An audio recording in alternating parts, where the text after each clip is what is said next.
Daily Bible reading, Leviticus chapter 7, verses 19 through 38. Flesh that touches anything unclean shall not be eaten. It shall be consumed in a fire. As for other flesh, only he who is clean may eat such flesh. But the person who, in a state of uncleanness, eats flesh from the Lord's sacrifices of well-being, that person shall be cut off from his kin. When a person touches anything unclean, be it human uncleanness or any unclean animal or any unclean creature, and eats flesh from the Lord's sacrifices of well-being, that person shall be cut off from his kin. And the Lord spoke to Moses, saying, Speak to the Israelite people thus, You shall eat no fat of ox or sheep or goat. Fat from animals that died or were torn by beasts may be put to any use, but you must not eat it. If anyone eats the fat of animals from which offerings by fire may be made to the Lord, the person who eats it shall be cut off from his kin.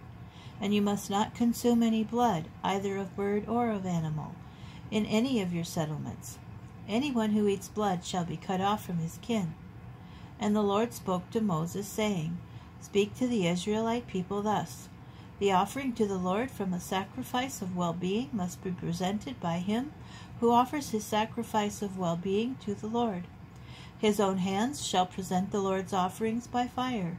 He shall present the fat with the breast to be elevated as an elevation offering before the Lord. The priest shall turn the fat into smoke on the altar, and the breast shall go to Aaron and his sons. And the right thigh from your sacrifices of well-being you shall present to the priest as a gift.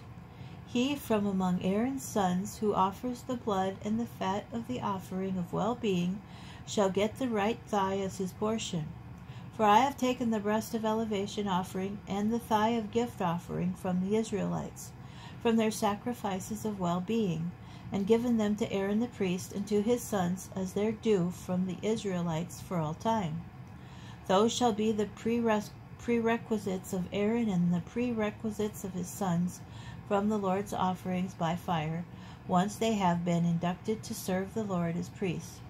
These the Lord commanded to be given them, once they had been anointed, as a due from the Israelites for all time throughout the ages. Such are the rituals of the burnt offering, the meal offering, the sin offering, the guilt offering, the offering of ordination, and the sacrifice of well-being, with which the Lord charged Moses on Mount Sinai, when he commanded that the Israelites present their offerings to the Lord in the wilderness of Sinai.